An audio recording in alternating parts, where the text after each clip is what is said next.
1949, The California Gold Rush, written by Tina Kennedy Hensel. Keeping a secret. On the morning of January 24, 1848, James Marshall was to inspect the ditch that carried water for the American River through the sawmill his crew was building in California. The crew has repaired the sections of the ditch that ran out of the mill to make the water flow more quickly. At the end of the ditch, he spotted something shiny. Marshall collected several pieces of chalk and screw to test its appeal. It was gold. Marshall showed the gold to the owner of the mill, John Sutter, who owned 48,000 acres of land in California. He called New Switzerland after his home country. Sutter bought the land from the Mexican government, but it actually belonged to the indigenous Mexican people. Sutter had taken more land. Sutter's deal with the Mexican government required that not harm of any innocent people in the area. Nevertheless, he trained many natives to become his own private army and kidnapped and enslaved other native people to the land. Sutter tried everyone to keep a secret that the gold had been discovered.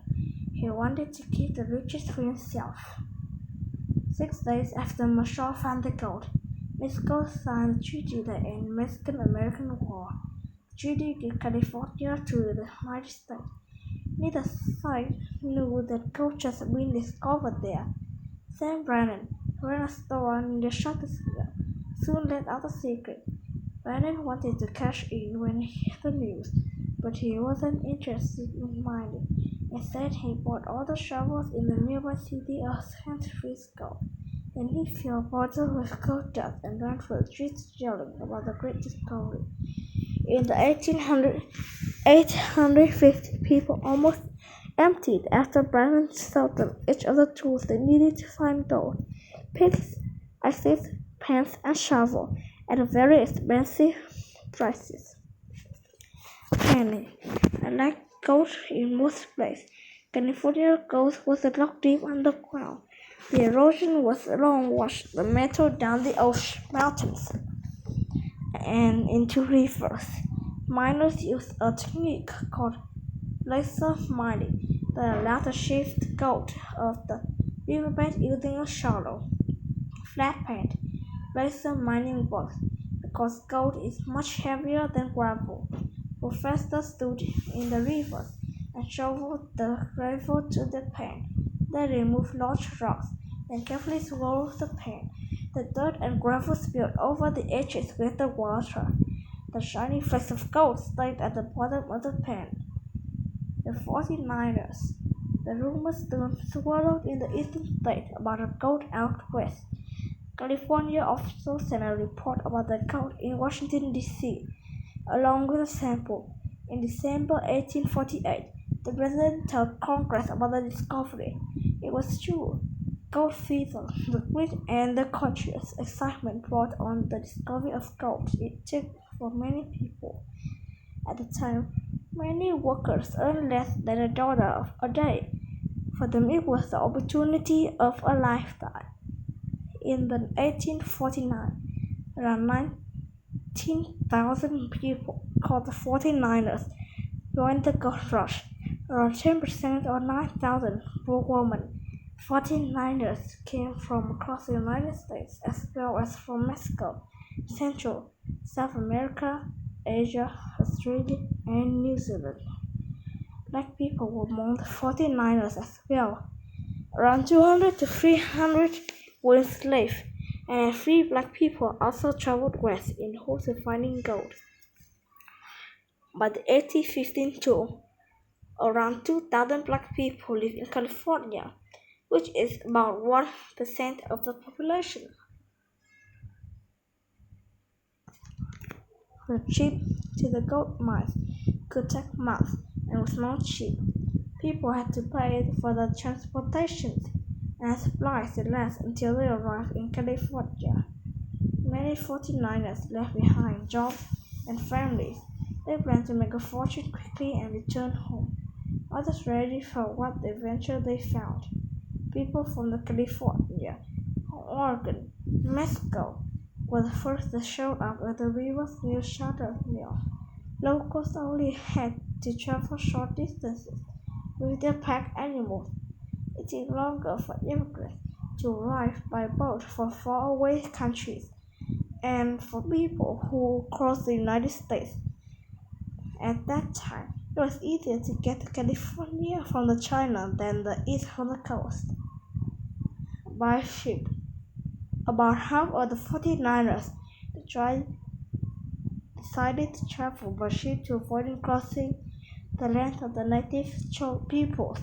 It took ships between the 5 and 8 months to the sail of the East Coast, around the tip of South America, and back up to California. Three-piece tickets was $75, about $2,300 in today's money. Lodging was a tiny bunk off the bottom of the ship. Passengers tried meat and hot biscuits filled with quivers and drank water. They suffered as a result of shipwrecks, sickness, and disease. Many people report that the worthy were crowded and boarded. Some passengers decided to save time by taking a shortcut for Panama. They could canoe and hike across 60 miles of jungle, face an extreme environment with hazards they weren't familiar with, including bad weather and wild animals. Many fell ill. If they made it across, there was still a risk that they would have to wait for weeks to March to catch a ship on the other side by walking. It took about the same amount of time to get to California by wagon. Much of the land within the 49ers on the East Coast and California still belongs to the native people. Settlers moving out west often hunted without permissions, stole from native people, and attacked them.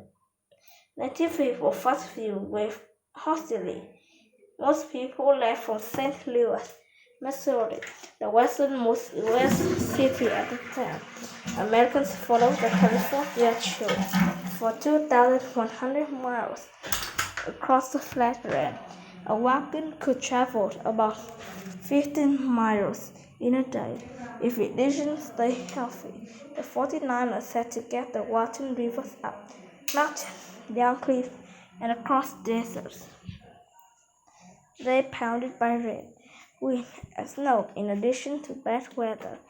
Other danger facing 49ers came from disease, starvation, and accidents. For those who made to California, life did not get easier or faster. Live in mining camps made of tents and rough shelters and working 12 hours a day. Despite these challenges, it was difficult to give up. The next pound of gravel might be worth a fortune. Equal opportunity for the native people. The road wash was disastrous. It opened a gateway to the west from the adventurers and settlers poured into the people who lived in California. As 49ers moved out west, violence attacked from native people of their land. Thousands were killed and thousands more died of disease. Once California became a state in 1850, the U.S. government took control of the land, filling the areas with gold. Soon, fear and hatred led killing thousands of native people. New laws allowed settlers to arrest native people for minor wrongdoings. The government then forced to pay them their fines by working on ranches. Roughly 300,000 native people lived in California before the gold rush. More than 100,000 were dead 20 years later. The hills filled with protesters while miners began to oppose other groups hunting for gold, especially Chinese miners, while protesters sometimes violently forced miners from outside the United States to leave the mines. Almost 3,000 Chinese people came to California in 1851. A terrible crop season in China made the number rise more than 20,000 in the next year. California test miners were outside the state to protest. Some U.S. miners wanted to make it so difficult for them to mine that they would leave. In the every 5 miners who came to California, 1849 died within 6 months. Even those who found gold and often lost it to robbers, gambling, or paying high prices for everyday goods.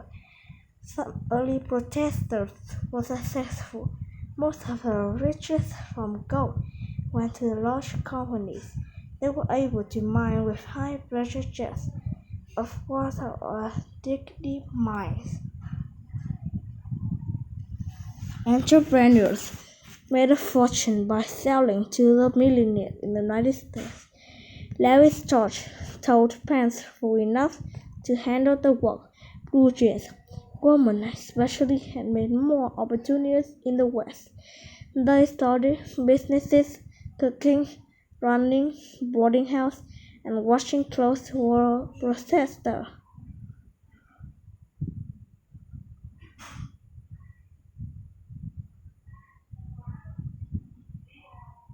Wait a minute. The Golden State. The biggest winner of the gold rush were the white settlers, the U.S. government, and wealthy investors. The gold rush was self-facing to native people. However, around 300,000 settlers, mostly whites, were California. In the 1980s, the country began to connect the East and West by building transcontinental railway, causing further destruction to native lands. The gold rush in the western United States, however, today California has more people than any other state. It's a huge economy, larger than that of most of them. Nearly 2 centuries after the gold rush, California still lives up to its nickname, the Golden State. Good job.